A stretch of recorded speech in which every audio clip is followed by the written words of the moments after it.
25তম Tripura senior man রাজ্যভিত্তিক hockey চ্যাম্পিয়নশিপের উদ্বোধন হয়েছে আগরতলার বাধারঘাট সিনথেটিক হকি মাঠে ত্রিপুরা স্পোর্টস কাউন্সিল এবং অলিম্পিক অ্যাসোসিয়েশনের যৌথ উদ্যোগে 25তম এই হকি ত্রিপুরা সিনিয়র ম্যান রাজ্যভিত্তিক চ্যাম্পিয়নশিপের এদিনের সূচনা করলেন পশ্চিম জেলার ভারপ্রাপ্ত জেলা সভাধিপতি বিশ্বজিৎ শীল। 3 দিন ব্যাপী এই চ্যাম্পিয়নশিপের উদ্বোধনী অনুষ্ঠানে উপস্থিত ছিলেন পশ্চিম জেলার ভারপ্রাপ্ত জেলা সভাধিপতি বিশ্বজিৎ শীল সহ ত্রিপুরা স্পোর্টস কাউন্সিলের সচিব সুকান্ত ঘোষ সহ অন্যান্য মোট 7টি জেলা নিয়ে এই প্রতিযোগিতাটি শুরু হয়েছে। এ বিষয়ে কি বলছেন পশ্চিম জেলার ভারপ্রাপ্ত জেলা সভাধিপতি বিশ্বজিৎ শীল, শোনাবো।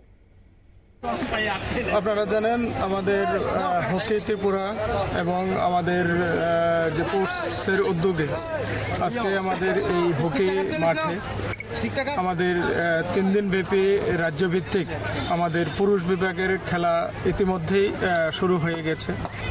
তো আমাদের সেখানে সারা রাজ্য থেকে খেলোয়াড়রা এসে অংশগ্রহণ করেছে, শুধু আমাদের নর্থ ত্রিপুরা থেকে এখনো আসেনি। তো আমাদের সেখানে লিগ কাম নকআউটের ভিত্তিতে সেই খেলাগুলি হবে। তো সেই আজকে শুরু হলো, আগামীকালও খেলা চলবে, আগামী পরশুদিন খেলা শেষ হবে। তো আমাদের সরকার প্রতিনিয়ত খেলার বাচ্চারা যাতে খেলাধুলায় অংশগ্রহণ করে এবং তাদের যে দেহ এবং সুস্থ মন গঠনের যাতে সহায়ক হয় তার জন্য বিভিন্ন পরিকল্পনা সেখানে নিয়েছে। আজকের যে হকি সেটাও তারই একটা উদাহরণ।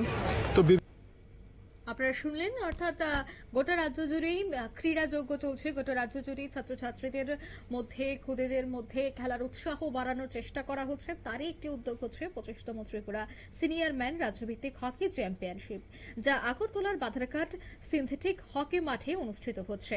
সকাল থেকে দেখা গেছে প্রতিযোগীরা কিন্তু চলে এসেছেন এবং তাদের প্র্যাকটিস থেকে শুরু করেছে যাবতীয় অনুষ্ঠান, তা কিন্তু একের পর এক সম্পন্ন হয়। এই মুহূর্তের সংবাদ এ পর্যন্ত। আমাদের পরবর্তী নিউজ আপডেট দেখার জন্য অবশ্যই চোখ রাখবেন শুধুমাত্র নিউজ ভ্যানগার্ডের পর্দায়। ধন্যবাদ।